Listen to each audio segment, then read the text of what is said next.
Violence against doctors is violence against humanity itself. Greetings to everyone. My name is DEVANG KULKARNI and I am going to speak for the topic violence against doctors can only be curbed by a central protection law. Now, if you follow the news, you probably know that there have been a lot of protests recently for the safety of doctors against violence. I would like to talk about this briefly. In the June of 2019, a 75-year-old patient died in Kolkata's NRS Medical College. The family members blamed the doctors in charge and a mob of more than 200 people attacked the doctors. One of them got a serious head injury.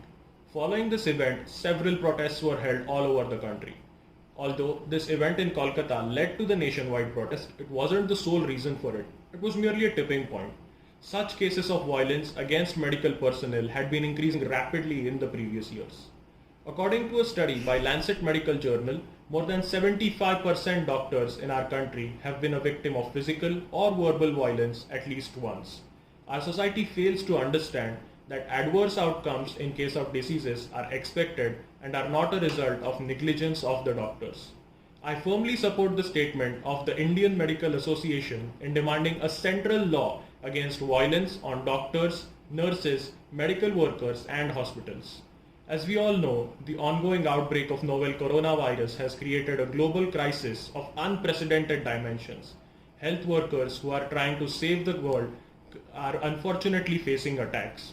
Although the government has made amendments in the Epidemic Diseases Act 1897 to provide stricter punishments for attacks against healthcare workers, this act is only applicable during epidemic-like conditions. Speaking of a generalized law, at least 19 states have passed the Medical Protection Act. This act outlaws attacks against physicians and damage to their property. As stringent as it sounds, this act however fails to really protect doctors because it features neither in the Indian Penal Code nor in the Code of Criminal Procedures. This makes it difficult for victims to approach the police for help or the latter to file a complaint against suspects. Since the safety of 11.6 lakh doctors is at stake here, a centralized law on violence against doctors is the need of the hour. Many may argue that the objectives of this law can be achieved by enhancing the doctor-patient relationship and a nationwide law is not necessary right now. I believe that better doctor-patient relationships shall help in reducing violence to a small extent, but this law is essential since it will help us in instilling a sense of security in the healthcare workers and act as a much required deterrent for elements who resort to violence. Thank you. As Voltaire quotes, doctors amuse patients and the nature heals them. But the scenario today isn't that amusing as this idea has obliterated and so the number of cases of vandalism against healthcare workers is at a surge. Hello, I am Parag Tipre, a second year MBBS student and will hold forth against the motion that violence against doctors can be curbed only by making a central protection law. This isn't initially as a doctor protection law was made in 2010 which had a provision for 3 years of jail. But did the cases of vandalism and violence stop? No. Talking of the IPC, so not only in India, but this has been tried globally and still all in vain. According to Queensland Ambulance Service, in 2012, Australia had 120 cases of violence against doctors and then a law was enforced which had punishment for 14 years of sentence to the violators and still in 2015 there were 170 cases. No. Yes, it's fair to have strict laws for punishing these assailants of healthcare facilitators, but this is just a band-aid solution. It's need of time to fathom out the main reason behind it and resolve the issue. There are two main fundamental reasons which lead to this problem.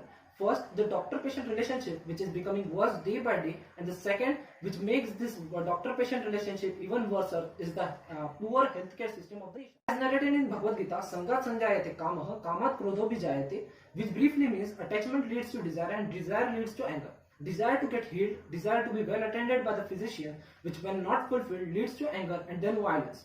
People must understand that doctor is not God, neither demon, and they always try to get best result out of least medicine.